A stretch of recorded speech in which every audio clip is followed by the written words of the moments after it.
Hello everyone, welcome to IFS. तो आज हमारे साथ एक बहुत स्पेशल गेस्ट हैं जिनका नाम है अर्पण साहा, जिन्होंने आईआईटी जैम एग्जाम में अच्छी रैंक लाई है और उसके साथ साथ फिलहाल आईआईटी में बैठे हुए आप लोगों के सामने हाजिर हैं। तो चलिए एक बार हम लोग अर्पण के बारे में जान लेते हैं, उनकी जर्नी के बारे में जानेंगे, आईआईटी तक कैसे पहुंचे, आईआईटी का माहौल कैसा वहाँ पर आईआईटी मद्रास में है, और उसके साथ साथ वहाँ पर कह सकते हैं कैंपस प्लेसमेंट कैसा है और हाई पैकेज कितने तक मिलते हैं, इस पर हम लोग चर्चा करने वाले हैं।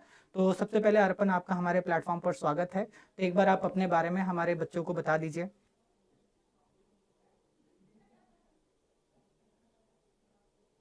Hello everyone.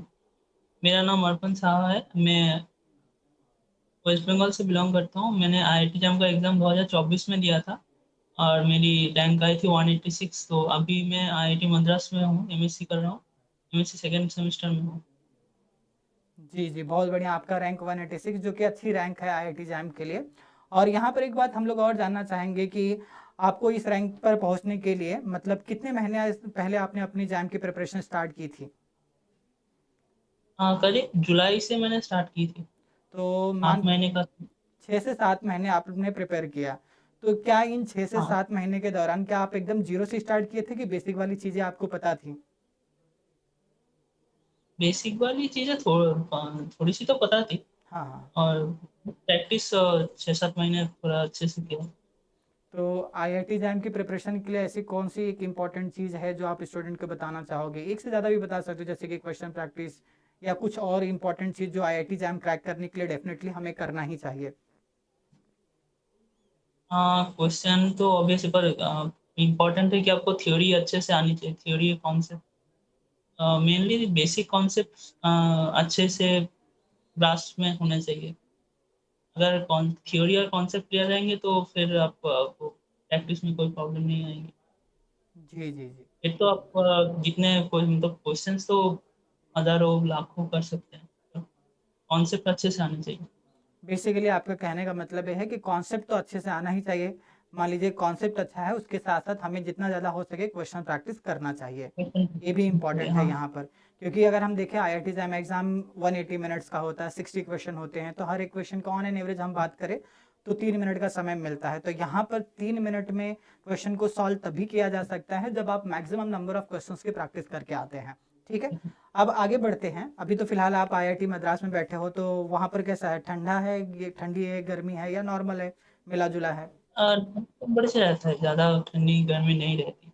अच्छा अच्छा, नॉर्मल ही रहता है वहाँ पर। हाँ। अच्छा। तो आईआईटी मद्रास का कैंपस आपको कैसा लगा?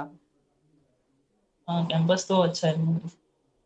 मतलब वहाँ पर स्पोर्ट के लिए कौन कौन सी चीज़ें हैं, क्रिकेट खेलने के लिए या कोई और स्पोर्ट्स के लिए? यहाँ पे तो ये स्पोर्ट्स इंडोर एक स्पोर्ट्स कॉम्प्लेक्स है जहाँ पे टेबल टेनिस, लॉन टेनिस, ये सब वगैरह है। कोई क्या, फुटबॉल ग्राउंड है, क्रिकेट ग्राउंड है। और हॉस्टल में जैसे कैरम है, हम्म। बिलियर्ड है, अच्छा अच्छा। टेबल टेनिस है। मैं जैसे टेबल टेनिस थोड़ी बहुत खेलता हूँ। जी जी जी। और एक बात बताइए, हॉस्टल का खाना कैसा लग रहा है? हाँ, मेस का खाना, मैंने तो नॉर्थ इंडियन लिया है हाँ तो हाँ। अभी तो ठीक। तो क्या बोलूँ मतलब चल वहाँ रहा पर चॉइस होता है क्या, सेलेक्ट कर सकते हैं नॉर्थ इंडियन या साउथ इंडियन खाना जो आपको पसंद है? हाँ, वो होता है नॉर्थ इंडियन। 4 ऑप्शन होते हैं शायद, चार हाँ। नहीं 5 actually. North Indian veg non veg, South Indian veg non veg, और एक अच्छा है फूड कोर्ट। वो अच्छा आप अच्छा। कोई भी चूज कर सकते हैं। मतलब खाना बढ़िया है वहाँ पे अभी? मज़ा आ रहा आपको? खाना तो नॉन मेरा जो मेस है उसमें नॉन वेज थोड़ा सा अच्छा मिलता है। अच्छा, मतलब आप नॉनवेज खाते हैं तो नॉनवेज अच्छा मिलता है, हाँ। ठीक है। अब वहाँ पर एक बात जानना चाहेंगे कि आईआईटी मद्रास के जो प्रोफेसर हैं उनका नेचर कैसा है, सपोर्टिव हैं या थोड़ा स्ट्रिक्ट हैं? हाँ, कुछ प्रोफेसर तो ऑब्वियसली स्ट्रिक्ट हैं। तो, मतलब कोर्स के एक अकॉर्डिंग बहुत ही स्ट्रिक्ट है। तो अच्छा अच्छा अच्छा। आपको मतलब क्लास टाइम पे असाइनमेंट्स टाइम पे देना होगा, या फिर कोर्स के साथ साथ आपको अपडेटेड रहना पड़ेगा। पर सपोर्टिव भी बहुत है। मतलब अगर आपके कोर्स में परफॉर्मेंस अच्छी है तो आपको किसी के मतलब कोई भी प्रोग्राम या फिर एप्लीकेशन के टाइम पे आपको रिकमेंडेशन दे देते हैं। जी जी पर जी। डिपेंड करता है कि आप कैसे परफॉर्म कर रहे हो उनके क्लास। ठीक है ठीक। तो जब आप आईआईटी एग्जाम के लिए प्रिपेयर कर रहे थे तो उस वक्त आपके माइंड में था क्या कि आपको आईआईटी मद्रास ही जाना है या कोई और आईआईटी जाना है? हाँ जाना तो चाहता था कि आईआईटी गुवाहाटी मिल जाए, गुवाहाटी की मैथ्स एंड कंप्यूटिंग या फिर बॉम्बे। हाँ हाँ। और भाई ऐसे उसी तरह से स्टार्ट की थी। जी जी। मतलब टॉप 200 में आने की ट्राई थी, और अगर वो दोनों हो जाए तो वो दोनों फर्स्ट हो जाती। जी जी।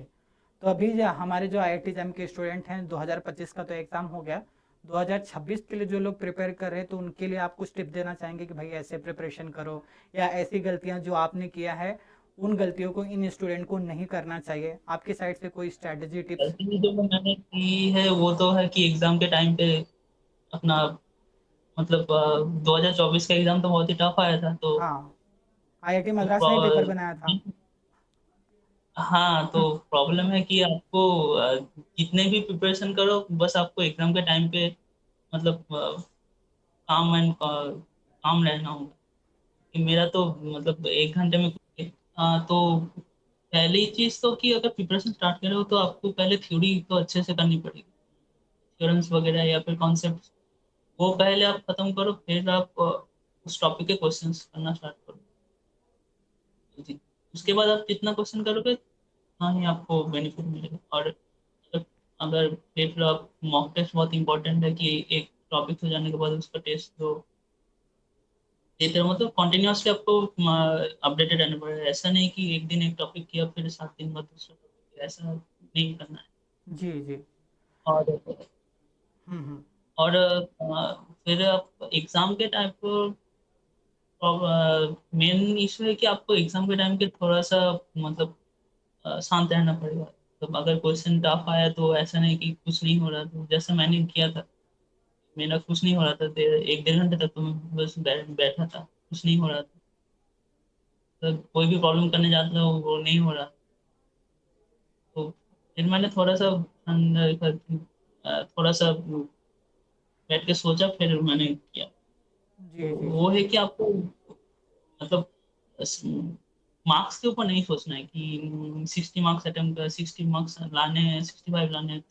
तो वो एक्चुअली क्वेश्चन के ऊपर डिपेंड करता है कैसा क्वेश्चन आ रहा है। अगर क्वेश्चन टफ है तो आपने तो 2024 में देखा होगा कि 40 मार्क्स में भी अंडर 10 पे रैंक आ गई। जी। और 35 या 30 पे शायद टॉप 70 या 80 में भी आ गई। बिल्कुल बिल्कुल। तो वैसे ही आपको करना है कि अगर मैं 30 या 40 मार्क्स अटेम्प्ट कर रहा हूँ तो वो मतलब 100% करेक्ट होना चाहिए। जी। तो मतलब आप कहना चाहते रीडिंग हैं में कि बच्चों को पेपर को देखकर घबराना नहीं है, जैसा भी पेपर हो बस फुल कॉन्फिडेंस के हाँ, साथ जितना आप कर पाते हैं उतना करके आइए। अगर सिंपल होगा तो भाई सबके लिए सबके होगा, लिए। अगर डिफिकल्ट होगा तो सबके लिए होगा। जैसे 2024 का पेपर आप बता रहे हो आईआईटी मद्रास ने काफ़ी डिफिकल्ट सेट कर दिया, तो घंटे डेढ़ घंटे तक आप कुछ कर ही नहीं पा रहे थे वहाँ पर। फिर आपने मन को शांत हाँ किया और फिर क्वेश्चन आपसे सॉल्व होना स्टार्ट हो गए। तो मतलब दिमाग को शांत रखना एग्जाम में बहुत ज़रूरी है, ये सारी बातें आप लोगों को भी सीखना चाहिए। और उसके साथ साथ अब हम लोग आगे बढ़ते हैं। अब यहाँ पर एक और क्वेश्चन है जो ज़्यादातर लोग जानना चाहते हैं कि भाई आईआईटी मद्रास में प्लेसमेंट का क्या है, हाईएस्ट पैकेज कितना मिलता है, तो इस पर आपका क्या कहना है? हाँ, प्लेसमेंट मतलब इस साल तो प्लेसमेंट अच्छा गया है। मतलब हाईएस्ट पैकेज एक सीनियर दीदी है, उनको शायद 21 LPA लगा है। जी जी जी। डेटा साइंस में किसी जॉब में। तो मतलब और 21 का एलपीए मिला है हाईएस्ट। तो हाईएस्ट। उसके साथ साथ एक बात यहाँ पर और भी, जैसे कि मान लीजिए आप हाईएस्ट पैकेज चाहते हैं, क्या प्योर मैथ्स से आईआईटी में जाएंगे, सिर्फ प्योर मैथ्स वाले सब्जेक्ट आप ले लेंगे, या उसके साथ साथ कुछ ऐसे कोर्सेज भी लेने होंगे कुछ ताकि प्लेसमेंट मतलब के यहाँ पे चांसेस बढ़ जाए?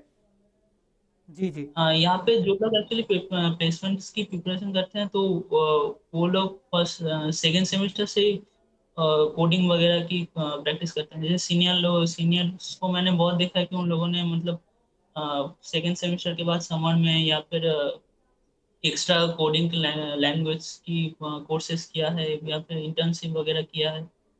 तो वो आपको साथ ही साथ करना पड़ेगा। यहाँ पे कोडिंग क्लब्स भी बहुत सारे हैं, तो उसके अकॉर्डिंग आपको कोर्सेज के साथ वो सब में मैनेज करना पड़ेगा, क्योंकि जी जी। कंपटीशन बहुत हाई है। मतलब C S I T, C S E C E T C, मतलब इंजीनियरिंग डिपार्टमेंट के सभी के साथ कंपटीशन है ना। तो सीजीपीए के आपको सीजीपीए भी ठीक ठाक रखनी पड़ेगी, और ये सब भी करना पड़ेगा। बिल्कुल बिल्कुल।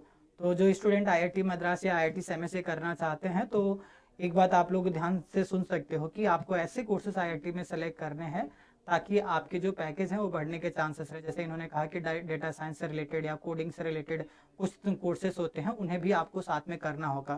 तो ये बहुत अच्छी बात आपने बताई। और चलिए, आपसे बात करके अर्पण बहुत बढ़िया लगा। आप हमारे साथ जुड़े रहे, अपने एक्सपीरियंस शेयर किए, तो आई होप हमारे जो स्टूडेंट सुन रहे होंगे तो उनको भी बहुत मोटिवेशन मिलेगा। तो आप हमारे साथ जुड़े और बहुत सारी बातें की, इसके लिए एक बार धन्यवाद आपको। चलिए, थैंक यू, बाय बाय।